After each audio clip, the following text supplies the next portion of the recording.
Vaitha's cafe மே 4 முதல் பாண்டி பஜாரில் புதிய உயர்தர சைவ உணவகம் உதயம். விதவிதமான இட்லி, மொறுமொறு தோசைகள், அசத்தலான ஸ்நாக்ஸ் சாப்பிட சூப்பர் இடம் Vaithas cafe. Vaithas cafe, Pondy Bazaar, car parking எதிரில். சம்மர் வந்தாச்சு. What's your plan for this holiday? எங்க கிட்ட விட்டுருங்க, நாங்க பாத்துக்கிறோம். GT Holidays. GT Holidays, South India's #1 travel brand.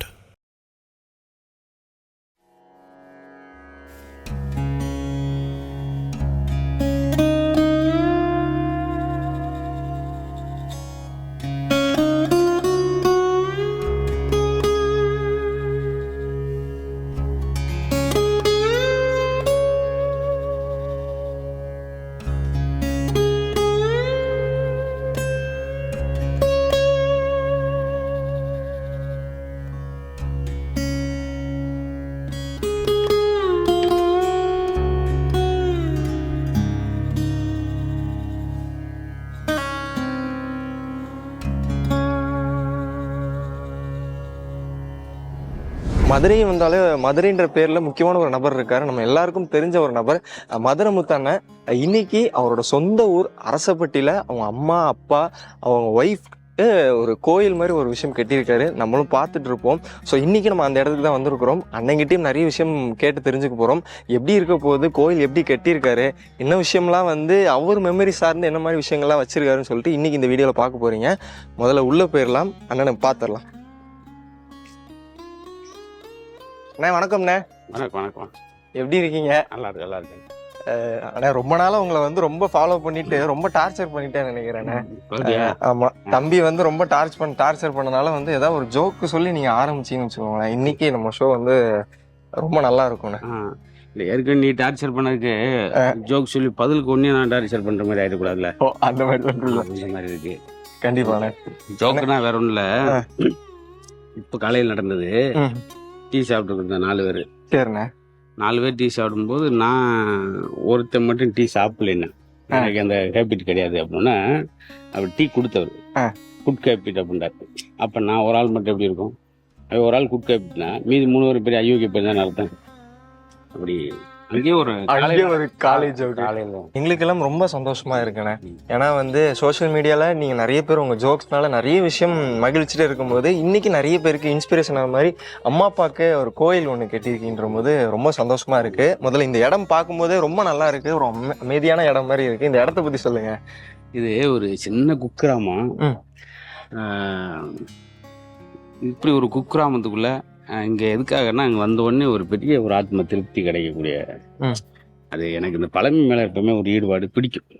பழைய விஷயங்களை பார்க்கறதும் கடந்த உணவு விஷயங்களை நினைப்பதும். இந்த இடத்துக்கு ஒன்னு உரலை பார்த்தா கூட எனக்கு ஒரு சந்தோஷம் என்னன்னா, வருஷத்துல ஒரு நாள் தான், என்னைக்கா ஒரு நாள் தீபாவளியோ பொங்கலை வர்றப்ப எங்க அப்பா அந்த உரலை தேடுவார். அப்ப இதுக்கப்புறம் இதா கிடந்தது, வயல் மாதிரி கிடந்தது. உரலுங்க கிடந்துச்சுன்னு மண்ணுக்குள்ள கிடக்கும். அதை தோண்டி எடுத்து கழுவி மாவு அன்னைக்கு ஒரு நாள் தான் தோசை. வருஷத்துல ஒரு நாள் தோசை. என்னைக்கா இட்லி சாப்பிடும்போது பெரிய சந்தோஷமா இருக்கு. தோசை சாப்பிட போறோம்டாப்பு. காலையில் இருந்த தோசை எங்க அம்மா சுடும் போதே கத்திரிக்காய் வச்சா எண்ணெய் தடவருக்கெல்லாம் கத்திரிக்காய் இங்க பூரா கத்திரிக்காய் தோட்டமா இருக்கும். இது ஃபுல்லா கத்திரிக்காய் 2 நறுக்கி அதுல எண்ணெய் தொட்டு அப்படி தடவிட்டு எண்ணெய் மாவு ஊத்துறோன்னு ஒரு வாடை வரும் பார்த்தியா, அந்த தோசை தூக்கிட்டு துண்டுக்குள்ள மடிச்சு வச்சுட்டு வெளியே நானா சாப்பிடுறது, சட்னி சாப்பிடுறது.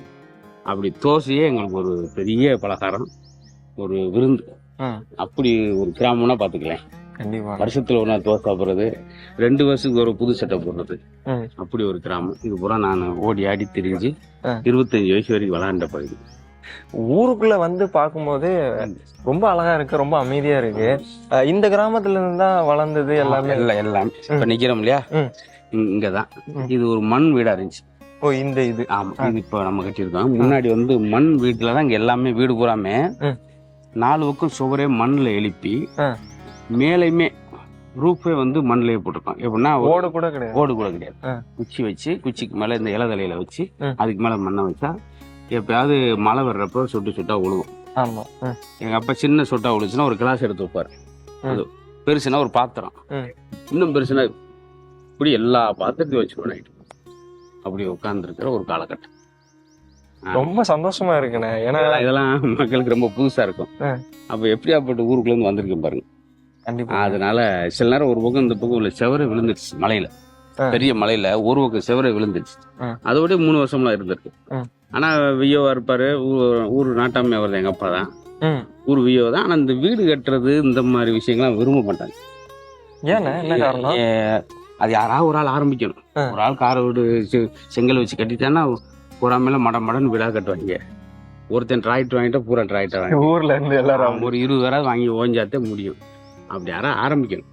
இன்னும் அப்படிதான் இருக்காதுன்னு மாறி இப்போ கொஞ்சம் மாறிடுச்சு. கொஞ்சம் இந்த வீடெல்லாம் இருக்கு பார்த்தியா, இப்போ கொஞ்சம் மாறிடுச்சு. முன்னாடி மண்ணு வீடு ஆருக்கும் 400-500 வீடுமே மண்ணு வீடு. அந்த வீடெல்லாம் காமிக்கிறேன், மண்ணோட காமிக்கிறேன். கண்டிப்பா முதல்ல உள்ள போயிடலாம். வாங்க.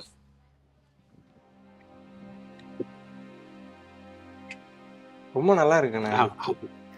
இது வந்து இப்பெல்லாம் 2 நாளைக்கு ஒரு தடவை வீடு நம்ம இருக்கிறது திருப்பரங்குன்றம் தான். திருப்பரங்குன்றம் பக்கத்துல அங்கிருந்து ஒரு 15 கிலோமீட்டர் வச்சுக்கலேன். டக்குன்னு நினைக்கிறப்ப ஓடியாந்து இங்கே இது ஒரு அப்பா வச்ச செடி தான். அவர் தான் தண்ணி விட்டுட்டு இருந்தார் ஒரு 5 வருஷத்துக்கு முன்னாடி வரைக்கும்.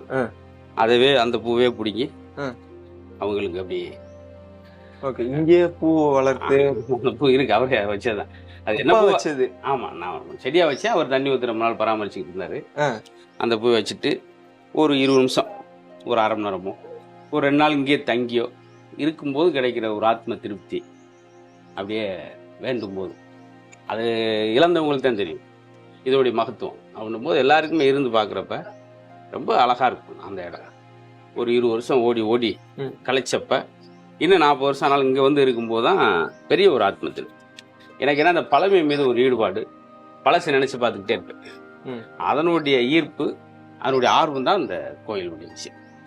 இப்போ அம்மாவா இருக்கட்டும் சரி, அப்பாவா இருக்கட்டும் சரி, இந்த மாதிரி ஒரு கோயில் கட்டணும்ன்றது பெரிய ஒரு எல்லாருக்கும் ஒரு ஆசையா இருக்கும். ஒரு பையனா பிறந்தா அதுல ஒரு சந்தோஷம் ஒண்ணு இருக்கும்ல. அம்மா அப்பாவுக்கு ஏதாவது ஒரு விஷயம் பண்ணியே ஆகணும் அப்படின்னு சொல்லிட்டு, அம்மா அப்பாவுக்கு நீங்க பண்ணணும்னு நினைச்ச ஒரு விஷயம்னா என்னவா இருந்துச்சு அந்த டைம்ல? இப்ப நீங்க இந்த ஃபீல்டுக்கு எல்லாம் வர்றதுக்கு கிராமத்துக்குலாம் பெருசா கேட்க மாட்டாங்க. அப்பா டவுனுக்குள்ள போனா ஒரு சேலை, ஒரு நல்ல ஒரு சேலை ஒன்று எடுத்துக்கப்பா, இவ்வளவுதான், சிம்பிளா. ஆமா ஆமா, அவங்களுக்கு அது அவருக்கு ஒரு வேட்டி செட் எடுத்து கொடுத்தாலே பெரிய ஆத்ம திருப்தி. பெருசாலாம் அவங்களுக்கு தெரியாது. கிராமத்துக்குள்ளே டவுனுக்குள்ளே போகாதவங்க இவங்கலாம் ரொம்ப. எப்பயாவது ஒரு தடவை போற மாதிரி பஸ்ல போறது. பஸ் எல்லாம் இவங்க காலத்துல இப்பதான் வந்தது. இன்னொன்னு பஸ் இந்த ஊருக்கு முத கொண்டு வந்ததே அப்பாதான். அவர் வியவா இருக்கும்போது பேசி முத 6ஆம் நம்பர் டீ கொக்கலம்னு சொல்லி போட்டு மாலை போட்டு பிரியாணி ஏத்திட்டு வந்து வரும்போது அந்த மேனேஜர்கிட்ட பேசி ஒரே சந்தோஷம். ஓகே, 5 ஆண்டு திட்டம் டவுனுக்குள்ள வரதான் அதிகமா அந்த டயத்துல படிச்சவர், பேப்பர் படிக்க தெரிஞ்சவர். இந்த மாதிரி இந்த கிராமத்துக்குள்ள வந்தா ஊர்ல கேட்பாங்க, என்னப்பா டவுனுக்குள்ள போனா நட்டாமா என்ன செய்தி, இன்னைக்கு என்ன விசேஷம்? இந்திரா காந்தி எம்ஜிஆர் பீரியட்ல வந்து அவர் தான் தகவல் சொல்றவர். அவதான் ஒரு மீடியா மாதிரி வச்சுக்குவாரு. அப்படி இலக்கியம் புராணங்கள் படிச்சவரு, நல்ல படிப்பு, ஒரு சின்ன அறிவாளின்னு வச்சுக்கங்களேன். அதனுடைய விஷயம் தான் நம்மளாம் ஒரு மேடையில் ஒரு 3 மணி நேரம் தொடர்ச்சியா பேசுறோம்னா அவர்கிட்ட இருந்த ஒரு சின்ன பாதிப்பு. அவர் நல்ல சென்ஸ் ஆஃப் ஹியூமர் உள்ளவர். அப்பாவும் இந்த பேத்திமார்கள் கிண்டல், நான் மயன் தவத்தை கல்யாணம் பண்ணிக்கிறியா ஏண்டி அப்படின்னு. என் பேர் தவம் இந்த ஊர்ல. தவம்னா தான் நிறைய பேர் தெரியும். இப்ப நீங்க முத்துன்னு கேட்டீங்கன்னா தெரியாது. இதான் வீட்டுல உங்களை தவம்னா அது என்னன்னா, நான் பிறக்கன்றதுக்காக நிறைய கோயில்களுக்கு தவம் இருந்து பெற்றனால தவம், அதனால தவம்னு வச்சுட்டாங்க அந்த மாதிரி. அதனால இதை பார்த்துட்டு இதுல நிறைய பேர் அந்த மூக்குத்தி முறை கூட, தலைவரே என்ன எல்லா இடத்துலயும் உங்க செய்தியா இருக்கு, உலகத்திலே கோயில் கட்டினார்கள், நான் எங்க அப்பா அம்மாவுக்கு கல்லறை மாதிரி கட்டிவிட்டேன், தெரிஞ்சிருந்தா நானும் உங்களை மாதிரி கட்டி சொல்றாரு. நேற்று கூட ஒரு ஆள் அழுது பேசிட்டேன். எங்க அப்பாவோட கொஞ்சம் மனசோர்வுல பேச மாட்டேன், ஒரு சின்ன இப்போ வந்து அவரை பார்க்க போய்கிட்டீங்கன்னு எனக்கு அழுது மெசேஜ் போட்டார். அப்ப இந்த இது கட்டினருடைய நோக்கம், நான் வேற நோக்கத்துல கட்டினேன். ஆனா அது படிக்கிறவங்க பாக்குறவங்க வேற ஒரு இதுல யோசிக்க, அப்பாவை பார்க்கணும், சரி இந்த மாதிரி கோயிலா கட்டாட்டியும் பரவாயில்லையா, அவர் போய் ஒரு தடவை வேண்டுனா போதும், இல்ல அவர் போய் என்ன விரும்பின வாங்கி கொடுத்தா போதும். இப்ப நான் அதெல்லாம் சொல்றேன் பாத்தீங்களா, வேட்டி வாங்கி கொடுத்தா சந்தோஷப்படுவார், சேலை வாங்கி கொடுத்தா. இதை பார்த்துட்டு பார்க்குறவங்க நம்ம அப்பா அம்மாவுக்கு செய்யணும்னு நினைச்சாலே நான் ஏதோ ஒரு சின்ன விழிப்புணர்வு உண்டு பண்ண மாதிரி நான் நினைச்சேன். கண்டிப்பா வெறுமனே நகைச்சுவை சொல்லி மக்களை சிரிக்க வச்சு மட்டும் இல்லாமல் சின்னதா இன்னைக்கு கூட காலகட்டத்தில் கஷ்டப்பட்டு படிக்க வைக்கிறாங்க. கடுமை என்னெல்லாம் பெரிய கஷ்டம். இந்த இடத்துல நின்றுக்கிட்டு தான் கேட்பேன், காலைல ஷூ மாட்டிட்டு செருப்பு போட்டு பேண்ட் ஷர்ட்லாம் போட்டு முடிச்சுட்டு பஸ்ஸு இன்னும் 20 நிமிஷம் வந்துடும். பக்கத்துலாம் பஸ் ஸ்டாண்ட். இது பக்கத்துல. ஆமாம், காலையில் அப்பா 20 ரூபா கொடுப்பா, 30 ரூபா கொடுப்பா. 25 வருஷத்துக்கு முன்னாடி 20 ரூபான்ற பெரிய காசு இல்லையா? ஏன்னா திடீர்னு கேட்குறேன்ட்டு அப்படியே ஓடுவார். துண்டை தோளில் போட்டு அப்படி ஓடி அப்பா ஒரு 4 பேர்கிட்ட கேட்டு, ஏன்னா எல்லாரும் அப்போ கிராமத்தில் காசு வச்சு கரெக்டாக வாங்கிட்டு வந்து கொடுப்பாரு. இப்படி தான் நம்மளை மனசு நோகாமல் பார்த்துக்குறாரு. 10 ரூபா கேட்டால் 20 ரூபா கொடுப்பாரு, 20 ரூபா கேட்டால் 50 ரூபா கொடுப்பாரு. அப்படி அதே போல் என்னை திட்டின கிடையாது, கோவப்பட்ட கிடையாது. மேலே அந்த தவம்பு இருந்து பார்த்தனால ஒரு அன்பு. கண்டிப்பா. இதனால தான் கோயில் கட்டணும். கஷ்டப்பட்டு படிக்க வச்சார் இல்லையா? கண்டிப்பா. இல்ல, இந்த இடத்துல எனக்கு ஒரு முக்கியமான விஷயம் பதிவு பண்ணணும்னு நினைக்கிறேன். ஏன்னா அண்ணன் வந்து அப்பாவை பத்தி அவ்வளவு விஷயம் சொன்னாரு. ரொம்ப அக்கறையா இருப்பாரு, யாருக்கிட்டையும் கோவப்படாம ரொம்ப பாசமா நடந்துப்பாரு. அப்பா எப்படியோ அதே மாதிரிதான் அண்ணன். வந்ததுல இருந்து சரி, என்கிட்ட பேசல இருந்தும் சரி, அந்த 6RT சொல்லிட்டு ஒரு பஸ் நம்பர் மென்ஷன் பண்ணாரு. அதுல வந்து என்னன்னா, நாங்க திருமங்கலத்துல இருந்து இங்க வர்றதுக்கு ஒரு 15 கிலோமீட்டர் இருக்குமான, 10 கிலோமீட்டர் கரெக்டா. நீங்க பஸ்ல வந்தீங்கன்னா இந்த பஸ்ல தான் வரணும்னு சொல்லி ரொம்ப அழகா மென்ஷன் பண்ணி அனுப்புனாரு. எனக்கு அந்த விஷயம் பிடிச்சிருந்துச்சுன்னா, எல்லாருக்கும் இவ்வளவு மெனக்கெட்டு ஒரு விஷயம் பண்றதுன்ற ஒரு விஷயம் இருக்குல்ல. அவர் வந்து சின்ன அப்பல 250 ரூபா சம்பளம் வியோவுக்கு 40 வருஷத்துக்கு முன்னாடி. 250 ரூபா சம்பளம். ஆனா 30 பேர் சாப்பிட வைப்பார் பஸ் ஸ்டாண்ட். அந்த 250 ரூபால மாசம் அவ்வளவுதான். ஆனா அன்னைக்கு அது பெரிய விஷயம் தான். எல்லாரையும் சாப்பிட வைப்பாரு. அது பெரிய பெரிய வசதியானவன், பெரிய கோடீஸ்வரன் கூட அந்த சேமன் அந்த அன்னதானம் பண்றது பக்கத்தூர்ல கோயிலாம் கட்டியிருக்காரு சின்னதா, ஒரு ஆஞ்சநேயர். இப்படி எல்லாம் அவரு செஞ்சதுனாலதான் அவருக்கு நம்ம அந்த நேரம் கொஞ்சம் நான் சரியா போன்ல பேச மாட்டேன், கொஞ்சம் கோவப்படுவேன். எனக்கு ஜென்ரேஷன் வர இல்லையா? அவரு ஏதாவது அட்வைஸ் பண்ணா நம்மளுக்கு பிடிக்காம கோவப்படும். இப்பெல்லாம் செஞ்சுட்டோமே, கொஞ்சம் மதிக்காம விட்டோம்ன்றக்காக இப்ப வணங்கிடுவோம். அப்ப வணங்க முடியல, இப்ப வணங்குவோம்ன்றக்காக. இது கோயில் கட்டணும்ன்ற ஒரு யோசனை இருக்கும், ஒரு எண்ணம் இருந்திருக்கும். எந்த வயசுல இருந்து வந்துச்சுன்னா? இல்ல அது நேரடியா பார்த்து பேசுறதுக்கு கொஞ்சம் கூச்சப்படுவோம். எப்பறம் அந்த விஷயத்த அவர்கிட்ட சொல்றதுன்னு யோசிப்போம். அப்புறமேல தான் யாருமே இல்லாதப்பதான் அவங்களுடைய மேன்மை தெரியுது. சார் இப்படி எளிமையா இருந்திருக்காரு, இவ்வளவு நல்ல விஷயம் செஞ்சிருக்காரு, இவ்வளவு புண்ணியங்கள். எனக்கெல்லாம் ஒரு சின்ன வருத்தம் இருந்துச்சு.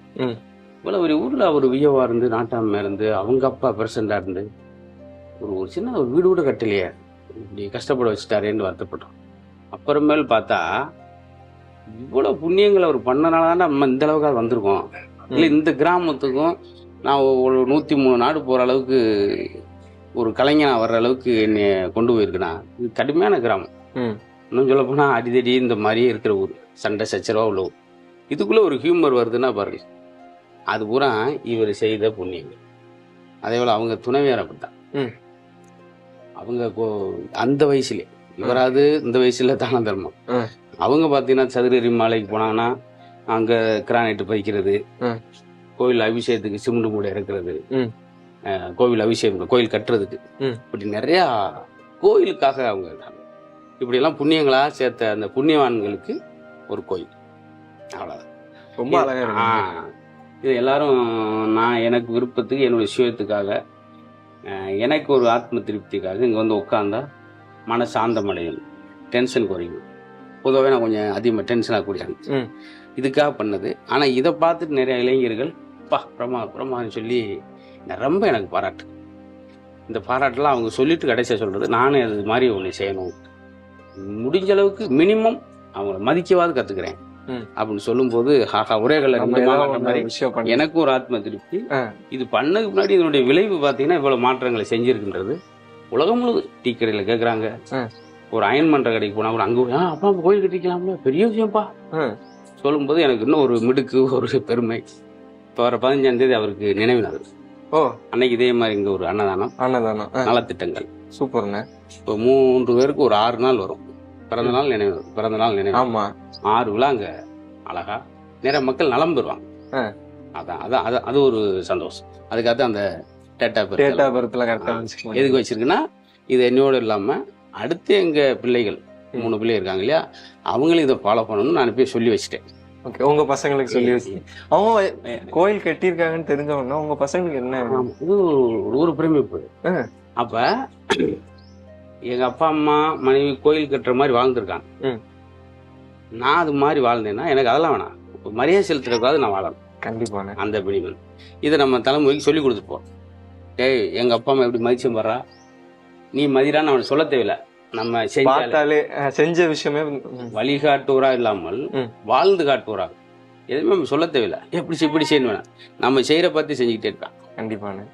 அதான் நம்ம வாழ்ந்து காட்டினா போதும், வழிகாட்ட தேவை. அவன் அதை வழியா எடுத்து கற்றுக்கிட்டு சூப்பர் அதெல்லாம் கேட்குறீங்களா? அதில் நீங்கள் இன்னைக்கு தான் வர வேண்டி இருந்தது. அதுக்காக உங்களை நீங்கள் அங்கே வாங்க இல்லையா, இங்கே வந்துருங்க.